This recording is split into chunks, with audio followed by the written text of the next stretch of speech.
సత్యం శివం సుందరం శ్రోతలకు నా హృదయపూర్వక అభినందనలు తెలుపుకుంటూ ఈరోజు రాజ్యాంగ వ్యవస్థలను ఫూల్ చేసిన ట్రైనీ ఐఏఎస్ పూజా క్యాత్కర్ గురించి తెలుసుకుందాం.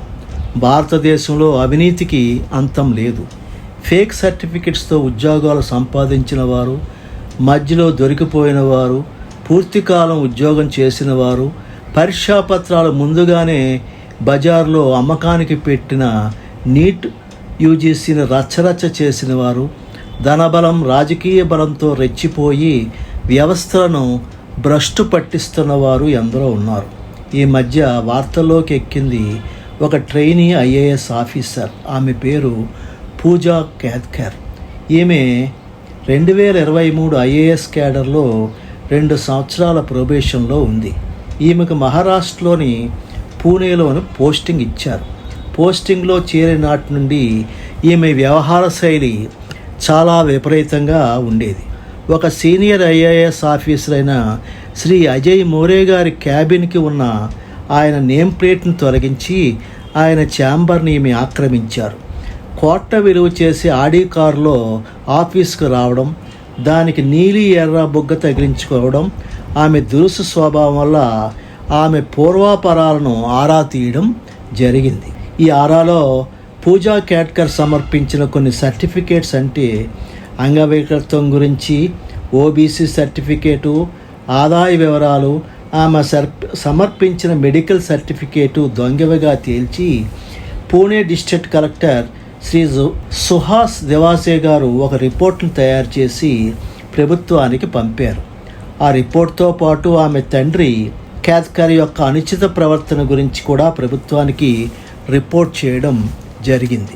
పూజా క్యాత్కర్పై ఇలా ఫేక్ సర్టిఫికేట్స్ గురించి, పదవీ దుర్వినియోగంపై ఆరోపణలు రావడంతో ఆమెను మహారాష్ట్రలోని పూణే నుంచి వాషిం డిస్ట్రిక్ట్కు ట్రాన్స్ఫర్ చేయడం జరిగింది. ఈ ఆరోపణలపై పూజా తండ్రి దిలీప్ క్యాత్కర్ తీవ్రంగా స్పందిస్తూ తన కూతురు పూజ ఏ విధమైన చట్టరహిత పనులు చేయలేదని ఒక మరాఠీ ఛానల్కి ఇచ్చినటువంటి ఇంటర్వ్యూలో తెలియజేశారు. ఈయన కూడా మహారాష్ట్ర పొల్యూషన్ కంట్రోల్ బోర్డుకి చైర్మన్గా పనిచేశారు. గత ఎన్నికల్లో కూడా పోటీ చేశారు. దిలీప్ క్యాత్కర్ తన కూతురు పూజ ఓబీసీలో నాన్ క్రీమీ లేయర్కు చెందుతుందని, ఆమెకు 4-5 ఎకరాల భూమి ఉన్నంత మాత్రాన దాని విలువ కోట్ల రూపాయలు చేసిన దానిపై వచ్చే ఆదాయం మాత్రం చాలా తక్కువని, క్రీమీ లేయర్ అనేది ఆమెకు వచ్చిన ఆదాయం ప్రకారం లెక్క వేస్తారని అన్నారు. ఇంకా ఆయన మాట్లాడుతూ వార్షిక ఆదాయం 8 లక్షల రూపాయలు ఉన్నవారందరూ క్రీమీ లేయర్ కిందే వస్తారని కూడా అన్నారు.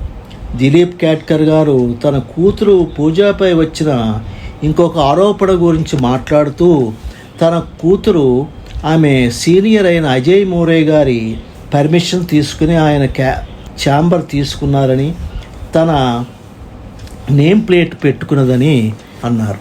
చట్టం ఒక జూనియర్ మరియు స్త్రీ అయిన తన కూతురు పూజకు ఛాంబర్ ఇవ్వకూడదని ఎక్కడ చట్టంలో చెప్పలేదని, అలా చట్టంలో ఉంటే నేను తన కూతురు పూజ చేత రిజిగ్నేషన్ కూడా చేయిస్తానని అన్నారు.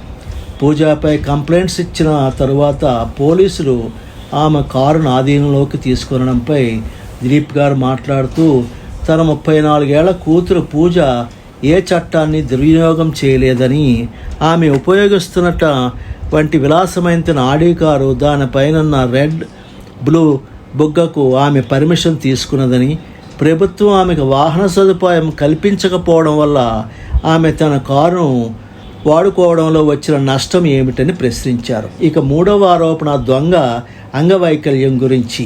దొంగ సర్టిఫికేట్ గురించి మాట్లాడుతూ ప్రభుత్వం అంగవైకల్యంపై కొన్ని ప్రభుత్వ ఆదేశాలు ఉన్నాయని, ఆ రూల్స్ ప్రకారమే తన కూతురుకు ఆ సర్టిఫికేట్స్ లభించిందని అన్నారు. కొన్ని శారీరక వైకల్యాలు కంటికి కనబడవు, వైద్య పరీక్షల ద్వారానే నిర్ధారణ అవుతాయని, కోవిడ్-19 వల్ల తన కూతురు పూజ ఆల్ ఇండియా మెడికల్ ఇన్స్టిట్యూట్ పరీక్షలకు వెళ్ళలేకపోయిందని, కానీ ఆల్ ఇండియా మెడికల్ ఇన్స్టిట్యూట్ వారు ఏర్పాటు చేసిన సింగిల్ మెంబర్ కమిటీ వారు ఆమె సర్టిఫికేట్ వెరిఫై చేశారని, అందువలనే ఆమె ఐఏఎస్కు సెలెక్ట్ అయిందని తెలిపారు. దిలీప్ గారు తన భార్య మనోరమ కొందరిని తుపాకీతో బెదిరిస్తున్న వీడియో గురించి మాట్లాడుతూ మీడియా వారు ఆ ఒక్క వీడియో మాత్రమే చూపిస్తున్నారని, ఆ సంఘటనకు ముందు కొందరు వ్యక్తులు కర్రలతో వచ్చి ఆమెను బెదిరించారని, ఆత్మరక్షణార్థం ఆమె తుపాకీని తీసిందని,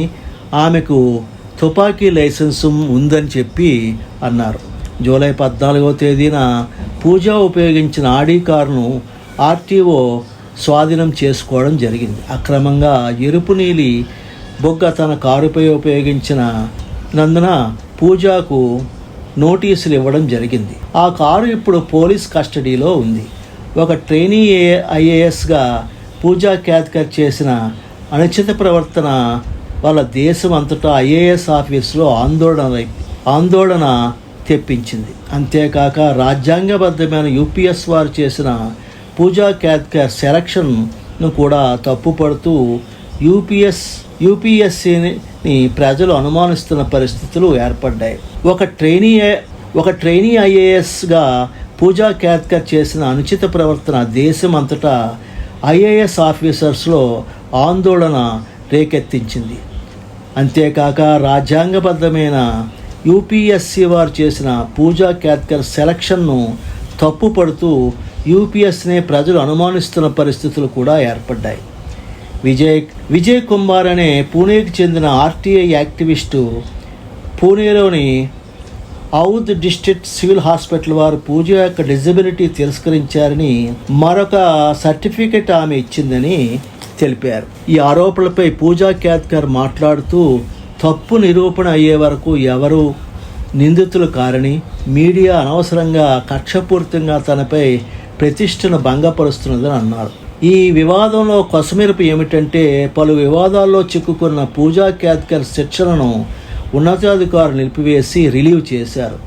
ఈమె సమర్పించిన దివ్యాంగ ధృవీకరణ పత్రాలపై పోలీసులు విచారణ జరపబోతున్నారు. కొందరు స్త్రీ పోలీసులు వాషింలోనున్న ఆమె ఇంటికి ఇన్వెస్టిగేషన్ నిమిత్తం వెళ్లారు. దానిపై ఆమె పూణే డిస్ట్రిక్ట్ కలెక్టర్ సుభాష్ గారిపై వేధింపుల కేసును కూడా పెట్టినట్లు తెలుస్తున్నది. మరి ఈ వివాదం ఎలా ముగుస్తుందో చూడాలి. ఈ వీడియో మీకు నచ్చినట్లయితే సబ్స్క్రైబ్ చేయండి, షేర్ చేయండి, కామెంట్ చేయండి. జై హింద్.